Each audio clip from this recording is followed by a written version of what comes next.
Ladies and gentlemen, good day and welcome to Garware High-Tech Films Limited Q3 and 9-month FY26 earnings conference call hosted by Go India Advisors LLP. As a reminder, all participant lines will be in the listen-only mode and there will be an opportunity for you to ask questions after the presentation concludes. Should you need assistance during the conference call, please signal an operator by pressing star then 0 on your touch-tone phone. Please note that this conference is being recorded. I now hand the conference over to Ms. Garima Singla from Go India Advisors LLP. Thank you and over to you, ma'am. Thank you. Good morning, everyone. I am Garima Singla and it's my pleasure to welcome you on behalf of Garware High-Tech Films Limited. Thank you for joining us today for Q3 and 9 months of financial year 26 earnings conference call. This call is being hosted by Go India Advisors. Please note that today's discussion may include certain forward-looking statements. Therefore, they must be viewed in conjunction with the risks that the company faces. Today on the call, we are joined by Mr. Deepak Joshi, Director Sales and Marketing, and Mr. Abhishek Agarwal, the CFO. I now invite Mr. Deepak Joshi to present the company's business outlook and performance, after which we will open the floors for Q&A. Thank you and over to you, sir. Thank you, Garima. Good morning, everyone, and thank you for joining us to discuss the performance of Garware High-Tech Films Limited for the third quarter of FY26. To start with, wishing you and your loved ones a very happy new year. Garware's business model, true to its 90 years of heritage and innovation, integrity and customer-first approach, remains resilient in the face of uncertain global macro conditions. Geopolitical volatility and successive tariff actions by the U.S. administration continue to pose a challenging environment for the exporters. During the quarter, we experienced the full impact of 50% tariff structure. The offtake was calibrated to maintain undisrupted supply chain. Even in this challenging environment, GHFL largely maintained its offtake. Revenue declined marginally by 1.6% YOY. Even for 9-month FY26, revenue decline was limited to 2.4%. Our order book continues to remain robust. Despite a 50% tariff, the EBITDA decline has been contained at 7.4% on YOY basis in Q3 FY26. For 9-month FY26, the decline is around 8.3%, primarily on account of tariff-related cost absorption. Export continued to form a significant part of our business, contributing 74.3% of total revenues for this quarter. Our Sun Control segment witnessed a strong demand. Our architectural film business continued to expand rapidly in all geographies, including Middle East and Indian markets, backed by focused marketing initiatives and premium product launches. Recognizing the growth potential in the Middle East market, the company has announced to establish a wholly owned subsidiary in UAE. The new entity will manage trading and exports of films, ceramic coatings and paint protection film across the MENA region and other international markets. We also set up two of its kind global application studio in UAE, and we are in process of onboarding more partners across the globe to strengthen our brand equity. This strategic step meaningfully strengthens Garware High-Tech Films' global footprint, expands export capabilities, and enhances long-term growth visibility in overseas markets. We had successfully doubled our paint protection film capacity to 600 LSF in September 25. The capacity is ramping up as per the plan. The expansion has enhanced manufacturing efficiencies and unlocked additional capacity headroom for our future growth. The upcoming TPU manufacturing line, which will be commissioned by October 2026, will further strengthen our backward integration and innovation capabilities, with 25% of the capacity earmarked for new generation products. In addition, We launched Garware Home Solutions, a new D2C business vertical aimed at expanding our domestic footprint and cater to unmet consumer demand in the architectural film space. We opened our first GHS studio in Chembur in Mumbai. It is in collaboration with a local interior design firm, and we plan to follow the same approach to increase our presence to all towns in India. This platform will help GHFL directly engage with consumers and premium real estate projects while enhancing brand visibility and driving higher margin growth. Our Garware Application Studio network, which acts as a direct-to-consumer channel for premium PPF and glazing films, continues to expand rapidly. We are targeting to cross 300 plus studios by end of FY26 and have already crossed 250 stores in Q3. This will strengthen our presence across Tier 1, Tier 2 and Tier 3 cities in India. Overall, despite external challenges, this quarter reflects GHFL's resilience, adaptability and strong operational foundation. Our continued investment in capacity expansion, product innovation and brand building initiatives will ensure we remain well positioned to capture emerging opportunities and deliver sustainable value to stakeholders. Thank you very much. Now I hand over to Mr. Abhishek Agrawal, our CFO, for financial commentary. Thank you, Deepak, and good morning to everyone. Let me now take you through the key financial highlights for the quarter ended December 31st, 2025. For Q3 FY26, our consolidated revenue stood at 459 crores compared to 466 crores in Q3 of FY25, reflecting an 1.6% year-on-year decline, primarily due to the tariff-related disruptions in the key export markets. Despite this, exports remained stable at 74%. EBITDA stood at 86.7 crores compared to 93.7 crores in Q3 of FY25, showing a decline of 7.4% year-on-year. The EBITDA margin stood at 18.9%, down only 118 bps year-on-year, maintaining a healthy level despite tariff headwinds, which has primarily been driven by cost optimization initiatives. PBT came in at 73 crores, down 9.8% year-on-year, while the PAT for the quarter was 55.8 crores compared to 60.8 crores in Q3 of FY25. On 9-month basis, the 9 months of FY26 revenue stood at 1523 crores, marginally lower by 2.4% year-on-year, while EBITDA was at 343 crores, down 8.3% year-on-year, reflecting the cumulative impact of tariff volatility. On the balance sheet front, GHFL continues to remain debt-free with a robust cash and liquid investment balance of 669 crores as on 31st December 2025. This strong liquidity position provides ample headroom for our ongoing strategic capex, including the TPU line, as well as future innovation and expansion initiatives. Despite short-term headwinds, GHFL continues to maintain a strong financial foundation and steady operating cash flow generation. With new capacity additions, continued focus on value-added products, and improved manufacturing efficiency, we expect to gradually enhance our revenue visibility and profitability in the coming years. Thank you all. Over to Garima. Over to the moderator. Thank you very much. We will now begin the question and answer session. Anyone who wishes to ask a question may press star and 1 on their touchtone telephone. If you wish to remove yourself from the question queue, you may press star and 2. Participants are requested to use handsets while asking a question. Ladies and gentlemen, we will wait for a moment while the question queue assembles. The first question is on the line of Mahesh Bendre from LIC Mutual Fund. Please go ahead. Hi sir, thank you so much for the opportunity.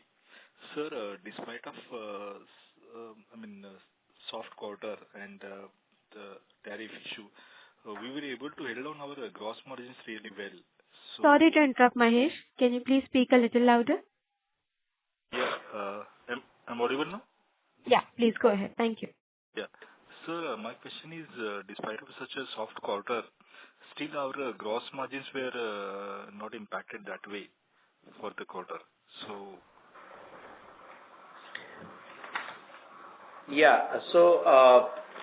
Normally, like you said, Q3 for us is a soft one because the seasonality, there is no sun control kind of theory we say.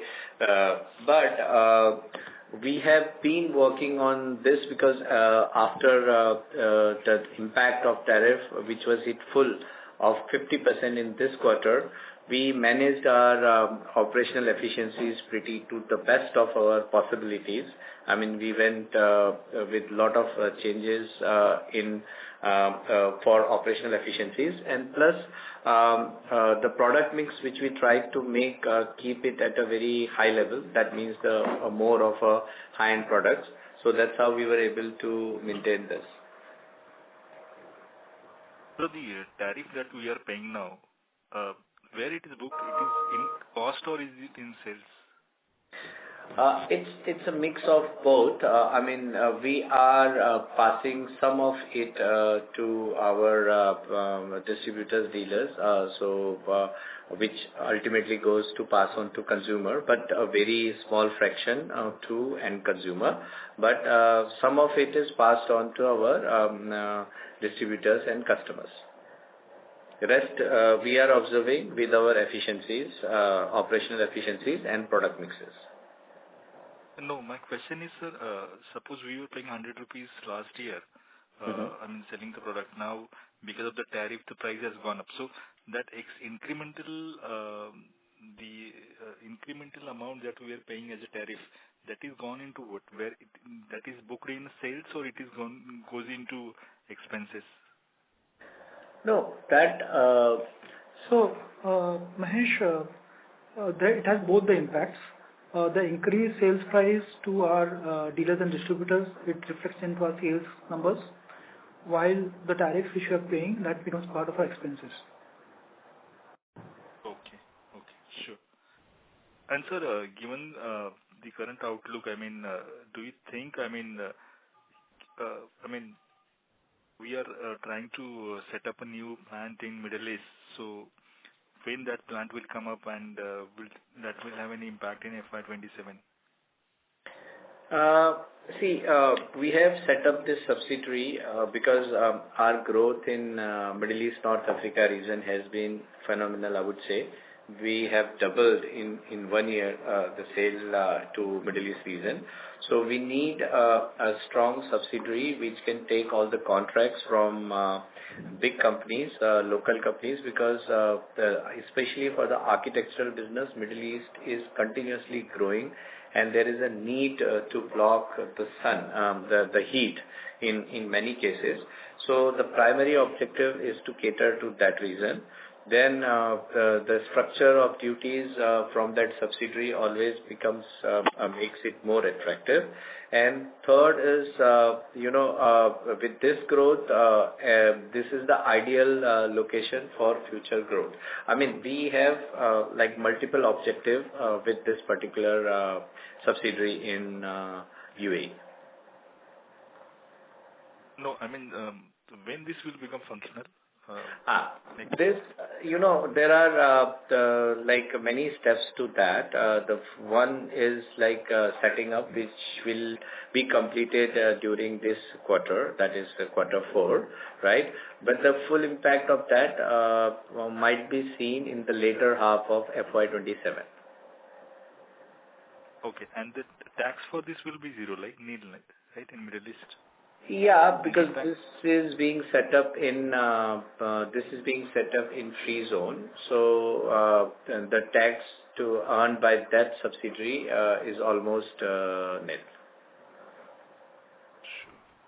Sure. Thank you so much, sir. Thank you. Thank you. The next question is from the line of Rahul Jain from Credence Wealth. Please go ahead.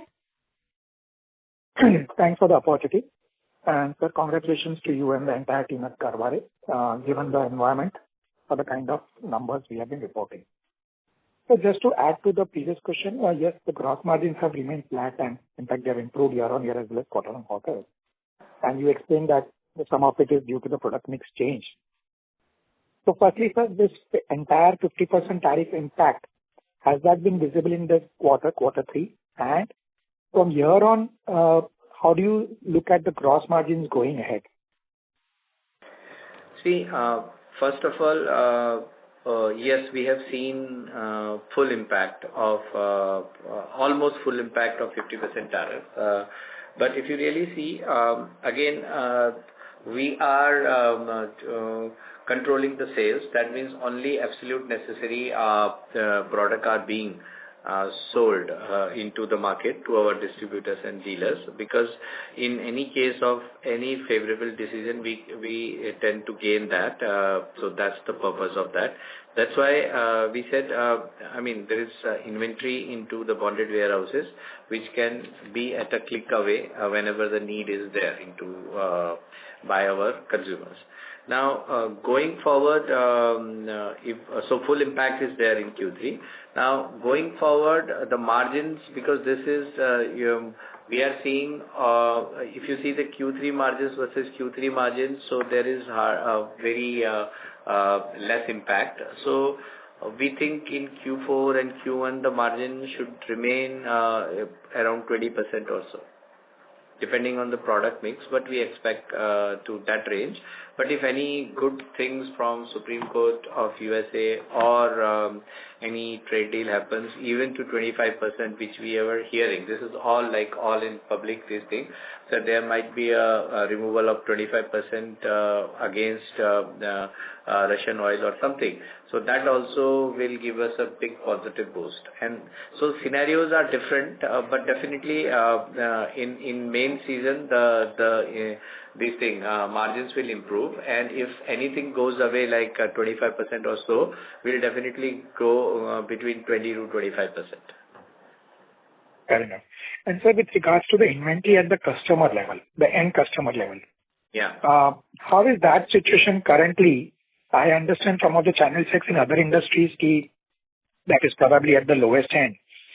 So given the tariffs, two scenarios, or let us put the tariff remains at the current level. So how do you look at the inventory at the customer's level and thereby the sales growth going ahead for us? See, if this remains there, so the margin, the sales volume is definitely bound to increase, because still we have got very good numbers and we are keeping the inventory in the bonded warehouse. But now the season is coming. If you really see this quarter, it starts from the March onwards. March sale reflects the seasonality. So sale will definitely increase, right? That goes without saying, because we are not losing any sales. We have protected our consumers from any, I would say, substantial increase in the prices. So that was our end goal. If you remember our last con calls, we have always maintained that we will not lose any consumer. We will continuously to grow. So ultimately, you are right that there has been a decrease in inventory into the chain from our side, between the consumer side. There has been a decrease, because we try to, we are expecting any good thing. Any trade deal or something will save us a good amount of money, right? So that's why we are trying to keep it at the lower level. But if it does not happen, any deal does not happen, no decision comes into favor, still the sales growth will continue. So that means this year we can be around 2100 plus kind of turnover as what we have been targeting. And next year, can we look at 15-20% growth over and about 2100 at current tariff of 50%? See, again, for that, this is a subjective question that, we remain at 50% tariff and what happens, because we definitely expect something better or some action from our end. But definitely these numbers, what we are seeing is almost, sales is stable despite all those challenges in 9 months, right? So we will be close to that number. In fact, this quarter can be stronger, and it all depends on like how I mean, if we feel nothing is going to happen, we can release the goods and from US bonded warehouse, which will reflect in our sales. So we can reach to the numbers what we did last year, because we are already at the same number in 9 months. And for last question. When it goes. Sure. Yes, given the scenario that nothing happens, but if you talk of the sales, definitely it will have a 15 to 20% CAGR growth next year. Because this year we have tried to curtail everything, but we'll find other ways. We have found, or we are finding other ways to continue this growth, right? Sure, that's nice to hear, sir. And last question from my side. With regards to the new PPF unit which has come in, so what is the current utilization and what kind of ramp up we see going ahead in next 2-3 quarters, 2 to 4 quarters? Yeah. So PPF also, like right now, it is running around 65% utilization rate, and going Sorry, sir. There's new line. I'm talking only about the new line. New line I'm talking. 60. It is running at 65% capacity. Old line is running full. But the thing is, that is again, if you really see, we are growing very strong in certain regions, that is Middle East, North Africa, India, and there is definitely PPF being a high value. If you really see the absolute price of PPF versus absolute price of Sun Control, PPF is at a much higher prices, right? Absolute pricing. So the duty impact, tariff impact is pretty high. So we are seeing some challenges from the US market. Despite that, this capacity is currently 65% utilized. Sure. Thank you so much, sir, and all the best. Thanks. Thank you. Thank you. The next question is from the line of Viraj Parekh from Carnelian Asset Management. Please go ahead. Thank you for the opportunity. Am I audible, sir? Yes. Yeah. So the first question is probably if you could give me some insight on this quarter's growth in terms of US and non-US, and also 9 monthly for US and non-US growth. Yeah. So US is like, I mean, same quarter if you see last year, there was almost 40%, 43-44% was sale was to US. This, I mean, this year, I mean, Q3 FY26, it is around 40%. So there is a marginal 3% drop, but that all has already been, more than that is already there in the warehouses to be sold, I mean, against orders. So real sale, we'll see a 3% degrowth in this market, in US market, but in absolute terms, it has grown because we have dispatched the material against orders, but not yet. I mean, it is in the bonded warehouse and waiting to be invoiced. So that's why we have maintained, like I've been saying, we have controlled the sales to avoid any impact. So 43 and 40%. Then if you talk of other geography, like Middle East was used to be around 4% last year. It has crossed 8% already in 9 months, right? And EU has been stable around 10 to 11%, and India around 25%. So you said Middle East, EU and India numbers are for 9 months, right? Yeah. Now, so what would be the 9 months? 3 months. You asked for the last quarter, so I'm giving you last quarter number. Right. And so what would be the 9-month number, if it's handy with you? So just a second. Yeah, numbers are similar because we have started seeing this kind of trend since, if you remember, the March, this tariff thing started. So almost the same numbers. Got it, sir. Just to follow up on the previous... I mean, you can ask offline, but the numbers are similar. So I gave you absolute exact numbers of Q3 versus last year. Sure, sir. I'll take it offline. Just a strategic understanding, if I wanted to understand on the previous participant's question, he was asking in terms of the inventory at the channel level in different geographies.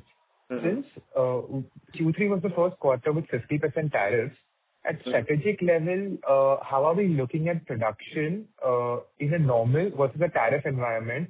at what kind of inventory levels are we maintaining in a normal versus tariff environment? So just wanted to understand that, what is the range between the two? How have we pivoted to navigate the tariffs? Because, we've been doing an exceptional job with our margins. Yeah. So, if had there been no tariff, so our inventory levels remain roughly 1 month in US and around 1 month in transit. So it's like a 60 days inventory, you can say, at our warehouses plus in transit from India, right? So this ranges between I can say 60 to 75 days. Right now, if you add everything, so this goes almost, I can say, more around 100 days. I mean, it's like, you can just see 60 days versus 100 days. So there is like 30-40 days more inventory is lying with us in the warehouse. I mean, transit remains the same, only in the warehouse inventory has been increased. And that has been done purposefully. Got it, sir. And how are we looking at the production levels, I mean, capacity utilization across our lines in a tariff and a non-tariff environment? Yeah. So now in case of current situation, so India, I mean, the manufacturing and everything lines are running full and having like we are not changing anything at the level of production because orders flow is good and lines are being utilized at optimum level. However, we only control at the customer at a warehouse level in USA. As I told you, the aim was not to lose any customers. So all the orders are there. Only release of the material just to see any kind of gain in 30-40 days will fetch us additional revenues. So that's why we are keeping it like that. So 30-40 days more inventory at the warehouse level. However, factory is continuously producing as per the requirement because we only produce against the orders and we have enough orders for this quarter and going forward. So just a follow-up on that, currently growth is a little bit muted, because of the tariff situation.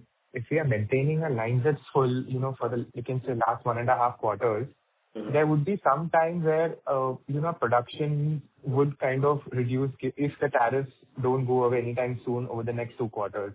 So that time, would we have to revise our strategy or we continue in the same thing because your anticipated demand growth is strong? So despite 100 inventory levels, you're seeing growth at, 15-20% for stronger Q4 and Q1.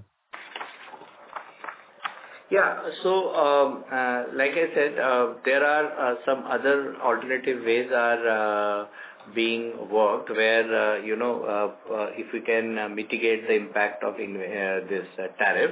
But at the same time, even if it continues, we are maintaining the margin like this quarter, if you see being the seasonally low quarter, we have almost touched, I can say, close to 20%, right? So, given a situation like this remains and nothing else happens, of course, there will be many factors will change, geopolitical situation, tariff situation, and our situation to cater the market. So, there will be all 3 places, there will be definitely some changes, right? But let us assume nothing happens, like nothing changes.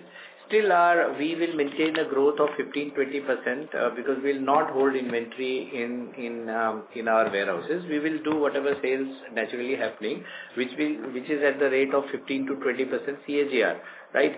So why do we curtail then our productivity? We'll continuously grow because we are still making margins on that.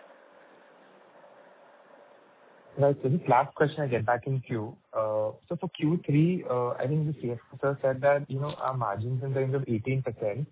If I just remove the other income portion and just look at, EBITDA without excluding other income, yeah, it's in the range of 15%. Just wanted to know that, in our think tank on the drawing board, when we look at all the possible scenarios in terms of downside, do you see that if a challenging environment persists going ahead, the margins can see further decline because of stressful demand environment in especially US?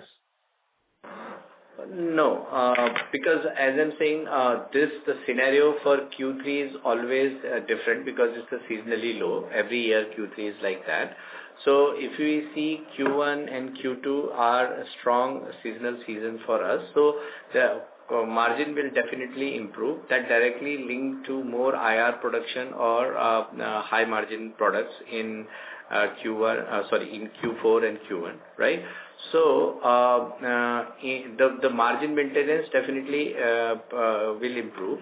Now the question of your question was yes, if this situation remains, we continue to produce. However, there are some strategies which are being worked out or to mitigate the impact to some extent.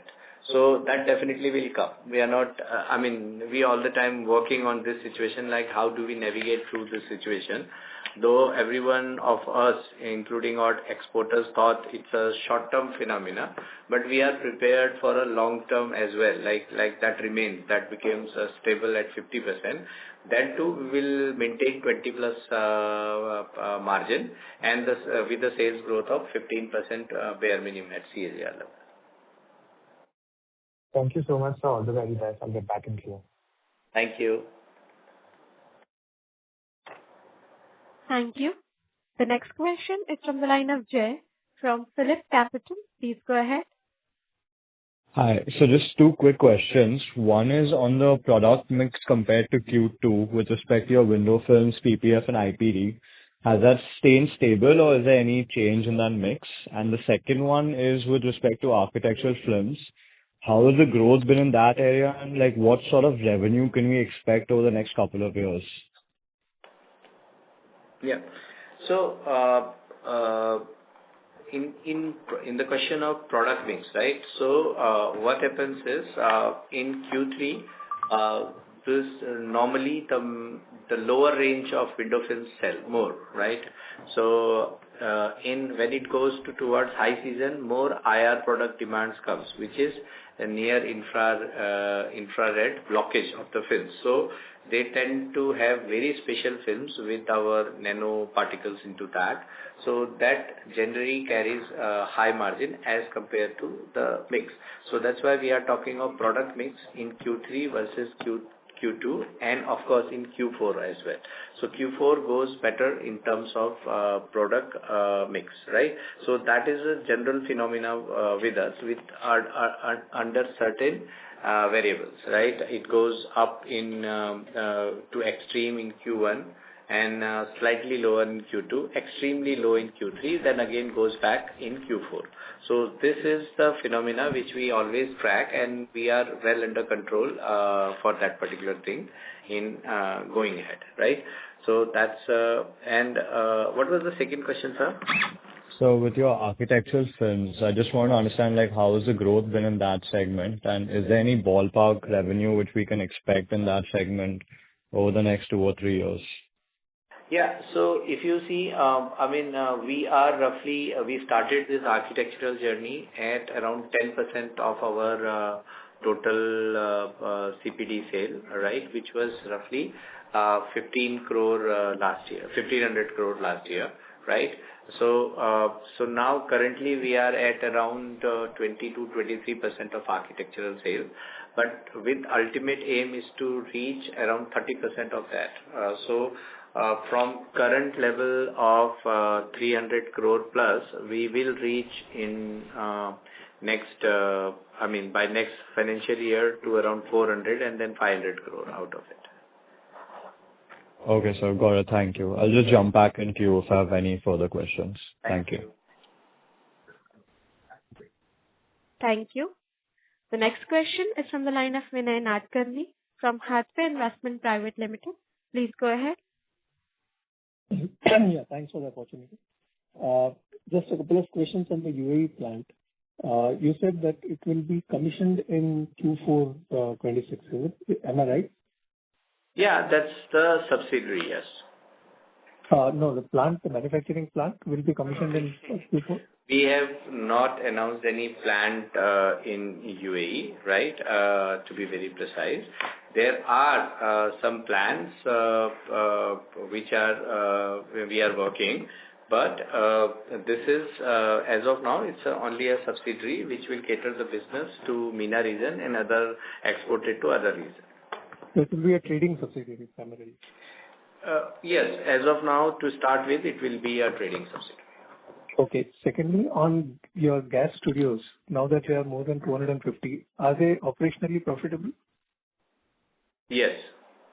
So they contribute to the bottom line. Profitable, but they are not standalone ones. They are the ones which are with other product lines like auto accessories and all. But they are profitable. I mean, because in retail generally. Product it is. Okay. And as far as your US tariff impact is concerned, in this quarter, did you see any prices getting dropped because you were absorbing the cost, or how was it?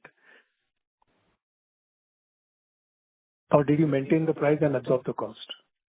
See, we are like the tariff impact, like I said, is 50% additional. In that case, in the 50%, we absorb most part of it, but there is some portion which is being passed on to our customers, right?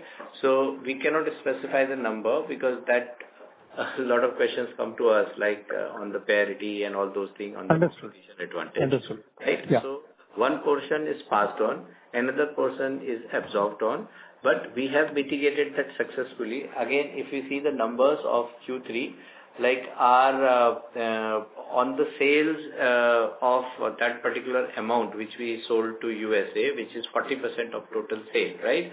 Out of that, if we add roughly 40% of the tariff and minus whatever has been passed on, so there has to be a 50 crore impact on PBT, right? Which we did not see. We saw only 7 to 8 crore impact. So we have successfully navigated by our efficient manufacturing process and efficient, product mix strategy. And some of the products which we diverted to the territory where it was going to USA, then being diverted to other territories, we have really managed that well by sending it to like re-exported cargo kind of thing.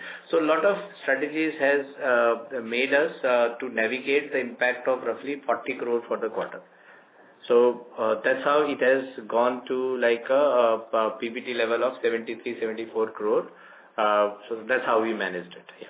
So basically what you're saying is there was a 50 crore downside, but you managed 40 crores from other areas to make it.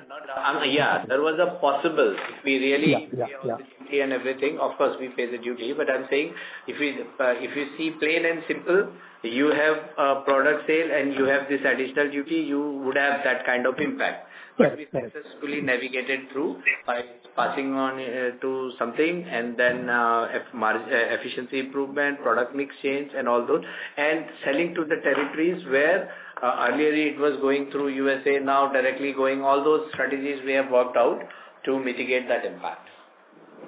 Okay, just one last question. Given the fact that this uncertainty in US is going to continue for the next 2-3 years till the time this present government is there, would you?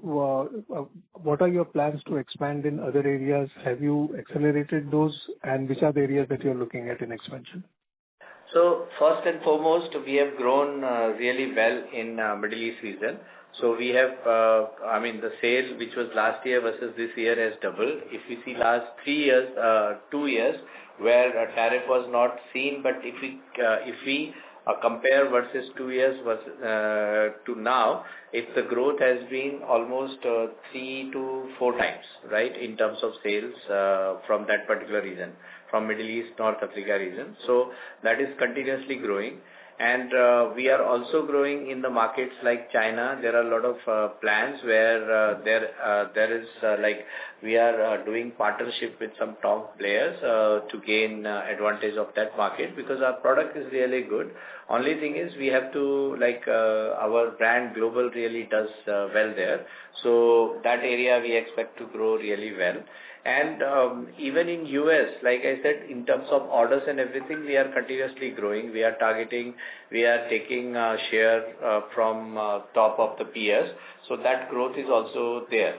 So any moment, any positive thing from USA, even if it is 25%, will really, be a great thing for us. But even if we assume that 50% is going to remain there, we are confident that we will navigate through really well in Q4 and then next year onwards, because we have strategies in place which will be announced shortly.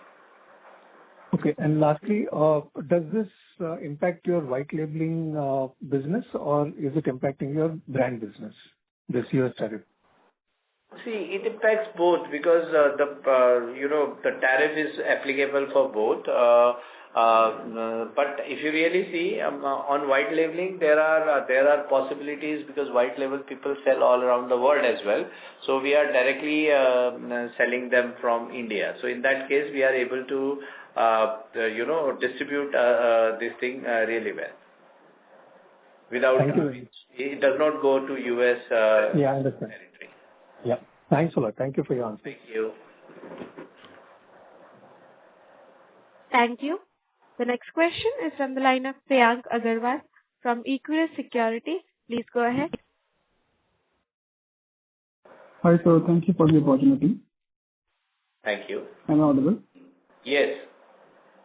Yeah, so my question is that in CQ we have seen revenue being stable despite that the margins have declined. So how the margin was impacted, like because of the temporary investment in D2C during subsidiary branding, or it was because of the structural cost pressures? And in the coming quarter, so how do you see the EBITDA margins going forward?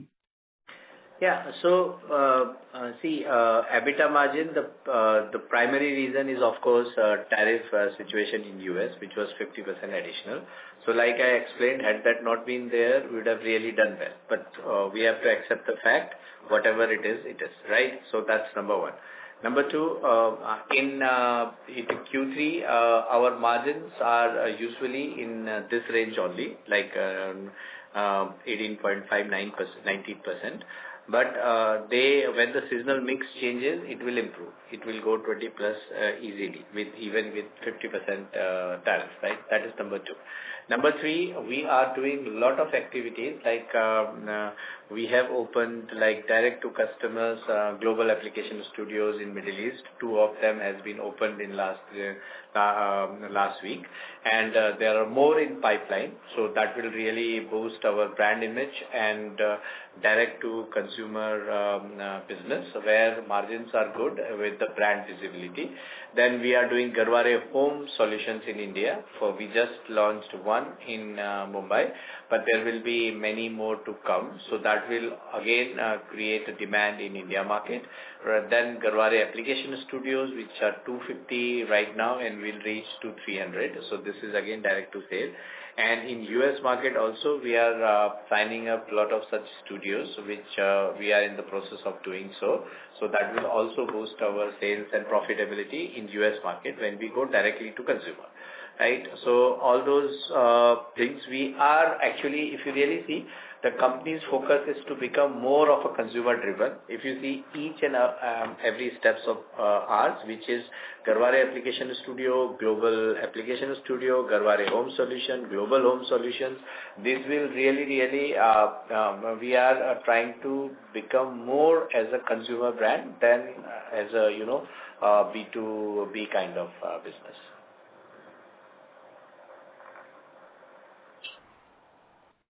Thank you. And my one more question I have regarding this Garware home solutions. Yeah. What is the revenue model here?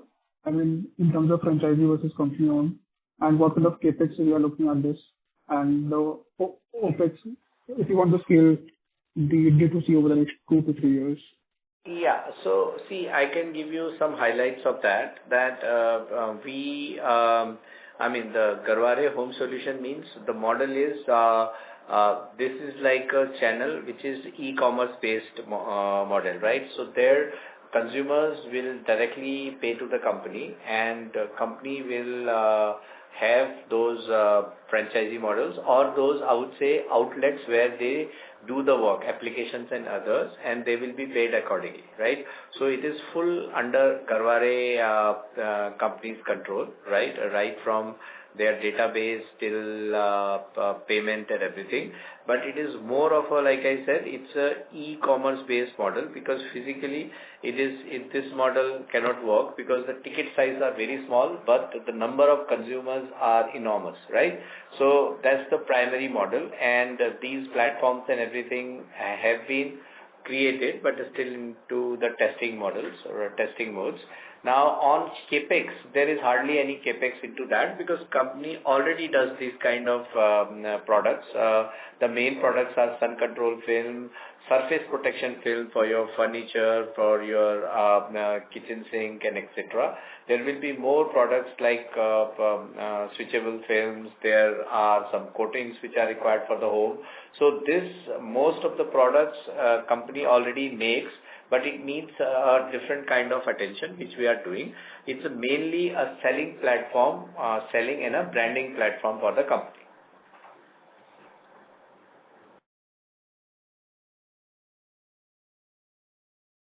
Hello. Mr. Agrawal, you have more questions? Thank you. That's all from me. Okay, thank you. Ladies and gentlemen, in order to ensure that the management will be able to address questions from all the participants in the conference, kindly limit your questions to 2 per participant. Should you have a follow-up question, please rejoin the queue.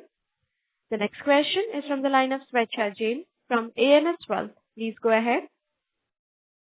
Hi, sir. Thanks for giving this opportunity. Sir, I have a couple of follow-ups actually, because most of my questions have been answered. Yeah. So my first question is regarding the Dubai subsidiary. I believe you said that right now what we are looking at is mainly from a trading point of view to cater to those geographies. But I also heard you saying that, we might set up a manufacturing kind of a unit somewhere, down the line. So if we ever decide to set up a manufacturing plant outside India, I wanted to understand, would it be in this subsidiary or any other geography that we are looking at, sir? See, first of all, the basic thing is, if you really see versus our the tax proposition and the growth into that region.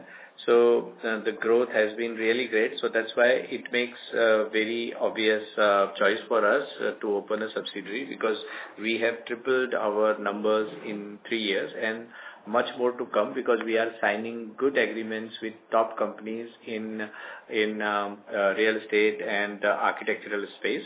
So the business is growing. Then it is ideal for the duty structure in the free zone, right? And that's one. And third is, there are opportunities to export from these regions at a good these things. So these setups are being made. The details we are the subsidiary opening is pretty fast, and this will happen in next 1 or 2 months. But there are other actions onto that, the manufacturing means what kind of manufacturing. There are a couple of options there, which has been evaluated and being worked out, right? So there is no timeline and there is no commitment from us as of now, but definitely it is making we are making the decision in a way to take maximum advantage of that region plus other geographies in terms of taxation and other purposes. And growth is the forefront of everything. The company growth numbers in that region. Yeah. But would it also mean that once we start manufacturing here, we can also sell it to US, and then would it also help us from a tariff point of view, is what I wanted to understand basically. See, I will answer in this way. Middle East is very near to us, right? So setting up a facility to sell in Middle East is maybe one of the reasons. But, the main thing is not looking into the geopolitics and everything. That's like we are in India, and one thing in Middle East always makes good sense for us to reduce the geopolitical, impact, or to reduce that impact to us. So that's very important. So that's why we are working on this. But as of now, I can't say this much only. We will, whatever is there, we will announce properly and let you know. As of now, we are opening a subsidiary. That's very open, and we are exploring all opportunities. We are not, like we said, we have maintained 18 to 19% EBITDA margin, which will go to 20 plus. But of course, we want to go back to the numbers where we were, like 25 plus minus 2%. So ultimate goal is that. So we have to reach there, and we will do that. Right. So in this EBITDA margin, the 20 plus that you are saying, this includes the other income, right? This margin that you guide is considering the other income, right? Is what I want to understand. Yes. Okay. Understood.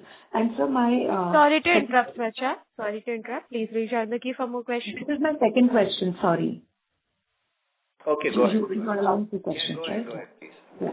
So my second question was, so just want to understand on the architectural side, how much we are planning to invest, in this business in terms of people, in terms of the marketing. If you could just broadly help us understand our overall strategy for this business in the medium term, or also in the long term, like what geographies and what products. Yeah. And what kind of revenue potential this business can have for us over 3-4 years, and margin guidance for this business specifically, and what kind of ROE can we get from this business? There are 7-8 questions for me. Okay. Yeah. So they only give us 2 questions to ask, so what to do? No problem. I'm happy to answer. So let me tell you the journey. Like we said, we started 2 years back when the total business was around 10% of total consumer product sale in architectural business, right? And right now we are at the level of around 22 to 23%, right? So how we have grown and what are the strategies to grow faster is this, that architectural products are little different in nature as compared to automotive. Garware is very strong in automotive business, but with slight change investment which we have already done in last 2 years in new lamination line is helping us to grow in this business. So there were, architectural business needs many kind of products. That includes your sun control, which reduces the heat and controls the glare, reduces the ultraviolet rays, UV rays to avoid the cancer. And then there are safety security films. That means whenever you are seeing the school, colleges, banks, which are high rise, especially in the markets like USA, so there they need a very high protection from this. So these are safety films. This may be transparent in nature, colored in nature, but nobody should fall from that height, or no, even in some cases from the distance range, nobody should get hurt if there is a shooting and such incidents like in USA, right? So these and one more thing is there are certain products which are decorative in nature, like interior decoration and all those things. So now these kind of product range, like 3-4 years we were missing, but last year everything has been completed. We have a complete range of products, right? If you ask any of out of these products, they are available and manufactured by us. Because of this, we have been able to attract good distributors in USA, Middle East, and other regions. We were from who were doing the business with the top of like our peers, right? So we have attracted them because of our entire product list. Then our pricing, because we make end-to-end products by ourselves, that means all we are fully backward integrated for all those products. So we have like a competitive advantage in terms. We are not far off. I'm talking of only 10 to 15% as the prices. So we have like a full range of product and at a best I would say pricing. Best distributors in Middle East, USA and India from our peers, they have moved to us. And And the last and not the least is the team, which was like earlier there used to be only one team. Now we have like a separate architectural teams all around the world. That includes in USA, we have a top person from a peer group. He has really done well and got some big distributors converted to our brand. Same in Middle East, we are growing, and one of the major growth area is architectural there. And in India, we have done almost all top hospitality hotels in India, and all airports, railways, and everything. We are working under this segment. And one of the most important thing, like I said, there is people, good resources from our competition. Then we have all product lines, we have good pricing, so this is really working really well for us. If we see the revenue size, if we go up, whenever we are targeting now around 500 crores by FY27, and I can say like similarly, if we talk of by FY30, we have an ambition to make it to around 1,000 crore with Garware Home Solution in it. Okay. Thank you, sir. This really helps a lot. Really appreciate this, sir. Yeah. Thank you. The next question is from the line of Suruchi Jain from Opportune Wealth Advisory. Please go ahead. Hello, am I audible? Yes, you are. Yes, thank you so much, sir, for taking my question. I want to know more capital and other. Sorry to interrupt, Suruchi. operation We are metrics. unable to hear you. Your voice is breaking, ma'am. Am I audible now? Yeah, please go ahead. Yes. In view of the pricing difficulties, I wanted to know how this has impacted your, working capital cycle. Say, have the receivables, gone up, or have your payables been a problem? Any cash flow constraints or, cash cycles extensions? What are you also seeing on the competitive side? While you are finding solutions at your end, what are competitors doing? As I understand, your product is of high quality and, high price as well. It's a premium product. But there are always competitors looking to undercut and take away share, when things like this happen. So if you could share a little bit on both these aspects, please. Thank you. I'll explain you on the aspect of quality and what our competitors are doing. Right. The other part we'll try to answer, but the question was not clear. So let me answer you first the competitive landscape. So, the product which we make, it is made out of very high base films, which is normally available with only few people in the world.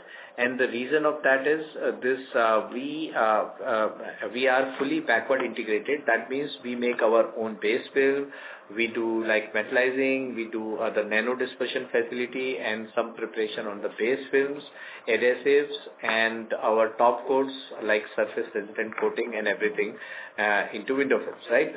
All those processes have been developed in-house, and this has been a work of last 30 years, which is working very well for us.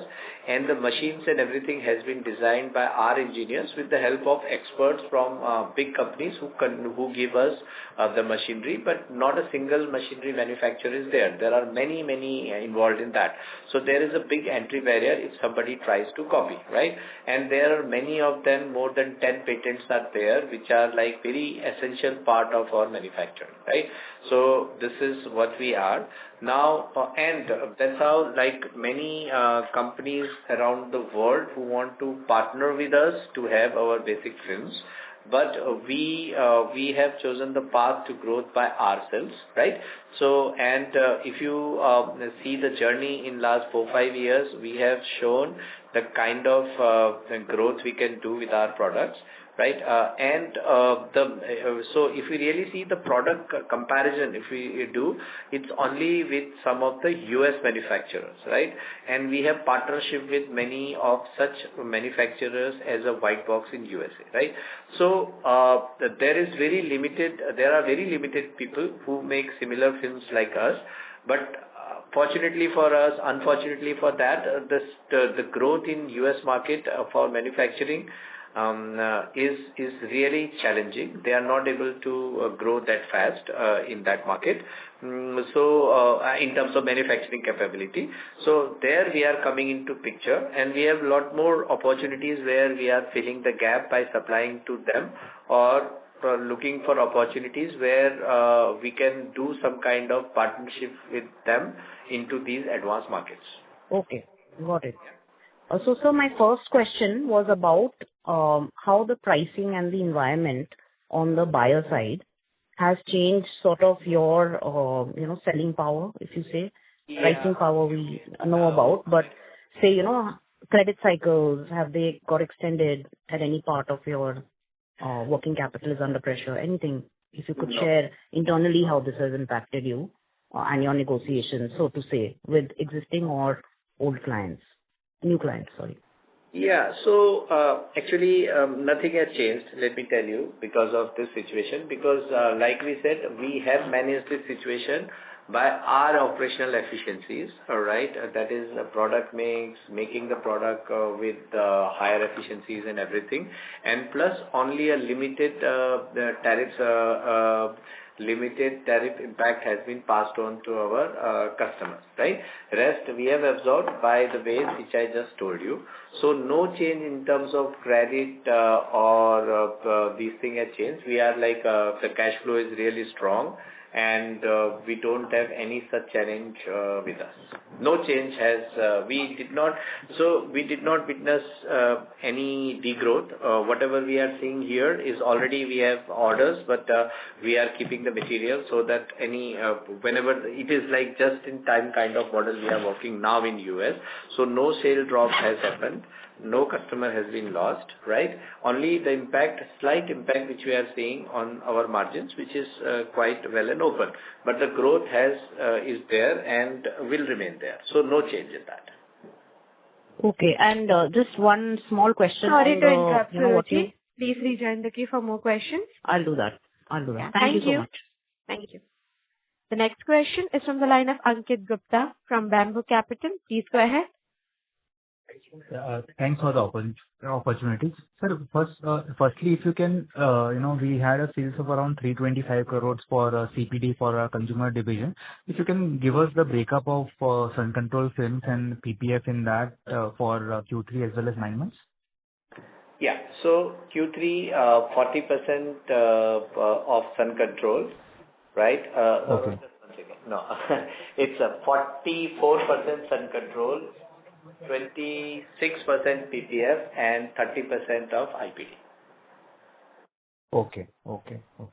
And then, the other question I wanted to ask was, when you say 65% capacity utilization of the new PPF line also, this is primarily because our PPF sales have largely remained flat on a 9-month basis. And so we would have, the SCF facility that we were utilizing for manufacturing the PPF, that would have now moved to the new PPF line, and we would have, more spare capacity on the SCF side. So is that the right understanding? Yes. Whatever we were running like 140% in old line with the help of Sun Control line. So you are bang on that. Now we have moved all the product to PPF line, and all the Sun Control is there. So both lines are growing on their own. Both plants. There are 5 odd plants in Sun Control line and 2 plants in PPF. Both are running on their own. That's why we are seeing this growth as a minimal growth, or I would say. But as I said, one of the real reason is the US market. The PPF prices, absolute prices are very high. So impact of tariff on PPF seems to be pretty high as compared to Sun Control, because absolute prices of Sun Control are lower as compared to PPF, right? So that's why, so PPF challenges are more, but despite that, our growth in markets like India, Middle East, Europe, and other markets has been really, really good. South America for PPF, which has taken the burden, offset the difficulties of the US market. So when we are looking for Sorry to interrupt, Ankit. Please rejoin the queue for more questions. This is the part of the second question only. So when we look for expansion, sir, now will we be expanding on the PPF side or SCF side? See, if you read, we will expand on the first on TPU side. So one TPU plant is coming, which is barely for one PPF line. So we will be doing another, not yet announced, but we will be working once that is successfully done, the TPU line. So we can do more of those lines. But definitely, having said that, the kind of growth we are seeing despite the tariff. So if any situation comes, I think the next one in line may be Sun Control. But this all, as of now, we have not decided. But since you asked what looks more plausible for us, so it looks plausible for us TPU and then Sun Control. And then after that PPF. But we are on a good growth trajectory despite the tariff situation. Okay. Thank you, sir. Thank you. Thank you. The next question is from the line of Dhanil Desai from Turtle Capital. Please go ahead. Hi, good afternoon, Deepak and team, and congratulations for a very good set of numbers in this environment. So Deepak, the first question is on the TPU side. I think we have reserved the 25% capacity for the new product. So I'm sure that, now because next year it will get commercialized, the TPU line. If you can... We are commissioning. Yeah. So given that, if you can talk about the kind of product slate that you have, and we have a history of creating large products of the tune of 500 odd crores, like we created PPF, then now we are creating architectural films. So do we see a product basket where one or two products can really scale to those kind of numbers in terms of potential, in terms of positioning? If you can elaborate on that, maybe without taking names or applications. Yeah. So, just we have updated in the call that October 26, this calendar year, we are starting this plant, and we have kept around 25% allocated for the new products. That has been done strategically to make products for some architectural applications, some of the medical applications. The R&D is going on. But the idea is to make, because we just don't want to be a backward integration to PPF. Of course, PPF business is going to grow like anything with this, because, we are expecting by next year with these favorable trade deals with EU and other markets where the luxury car segment might see a good boost in sales, which will directly impact the numbers of PPF. That means PPF definitely will grow, because PPF sale happens more towards cars which are, luxury segment, I would say, right? So that will be a very positive impact, and at the same time, TPU will help us to make the right product without depending on external quality factors, right? So we can do lot of products, lot of innovative products for existing PPF line. That is one way to look at it, with margin improvements. Okay, so that is one way. Second is 25% for making new products and doing R&D for those products, especially in the architectural, building and medical segment. And third, once we are I think in 3 to 6 months, when all operations are streamlined and we are onto that path, we'll look for the growth into that area. Yes, to answer your question, once again, we are aiming at the similar size of this new vertical from TP. Got it. And I think Sorry to interrupt, Dhwani. That was my only one single question, right? It was only one question. Yeah, please go ahead quickly. Yeah. So second question, I think you talked about India being at 25% of the overall revenue. So if you can give some color in terms of the architecture, PPF, and the IPD, and that's now a substantial number. So how do we see that growing into next couple of years from here? Yeah. So let me give you the number. I mean, PPF is roughly, I can say, close to 20% in India market for all PPF. I'm talking of PPF in the PPF segment, right? So because this number looks bigger, because IPD sale is mostly into India, right? The rest, so that's why you always see numbers 20% to 25% in India market. But if I talk of PPF, we have never discussed that, but around close to 20% PPF sale happens in India. And as you know, we have created this market. There was hardly any market before we entered into PPF India business. And we still see with the current rate, it is estimated around 1.5% of total car sales are being protected with PPF. As compared to our around 13 to 15% of the advanced market. So we still see a big headroom in PPF going forward. And with anti-dumping investigations already reaching towards its a final thing. So we expect that will help us to grow our market and margins both in India, right?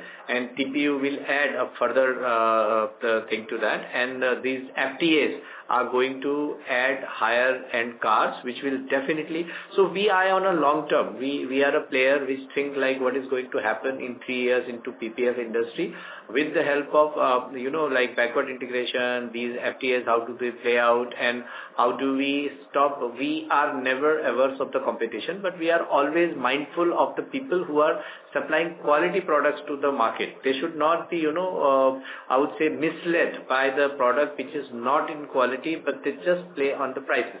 So all those things will be taken care by this ADD. So there are certain strategies which we are working to have that. Main top points I have shared with you in PPF. Now, if we go to Sun Control, our major focus area here is architectural. Of course, automotive with given guidance by the government, we are doing really good.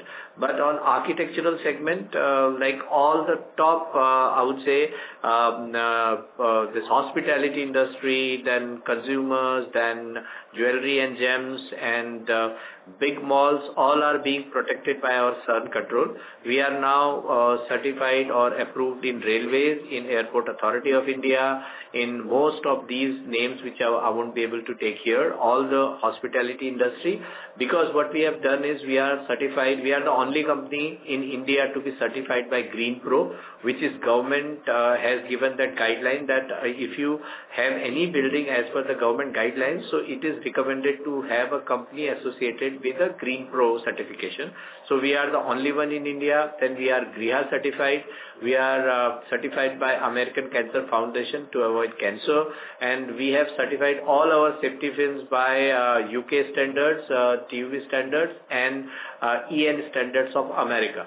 So you see the lot of work, background work goes into architectural certification, product. I explained everything into my previous answer, like how did we grow into architectural business by creating a full range of products, creating full team, making awareness into the market. So all those things will take us this architectural business to next level in India and elsewhere.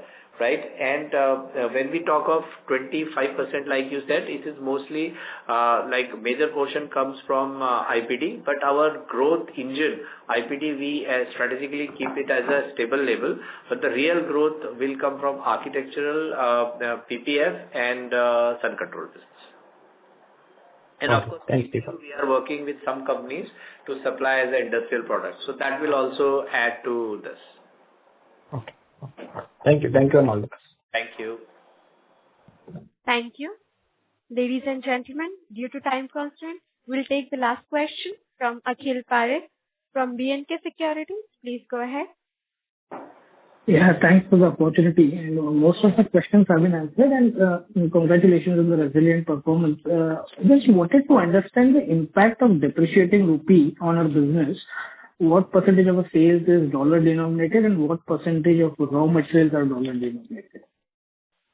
Yeah, I'll give you a ballpark number. I think we can answer that offline. But definitely, when the dollar depreciation helps us to some extent, because our lot of key raw materials are based on import parity prices. So if the rupee depreciates, so we have that negative impact. But our sale definitely mostly into US dollar or even euro and pound, all those things are appreciating and rupee is depreciating. So this leads to a positive impact for us. But there is like 40% of that is taken away with our raw materials. So that is the net impact on that. Sorry, 40% is dollar denominated raw material. Raw material, yes. Or, okay. Yeah. Okay. All right. That's all from my side. Thanks so much. Thank you. Now I would like to hand the conference over to the management for closing comments. Yeah. On behalf of Garware High-Tech Films Management, I would like to thank all of you for joining us, taking your time to understand, hear out from us. We will do our best to meet your expectations. Thank you very much. Thank you very much. On behalf of Go India Advisors LLP, that concludes this conference. Thank you all for joining us today, and you may now disconnect your lines.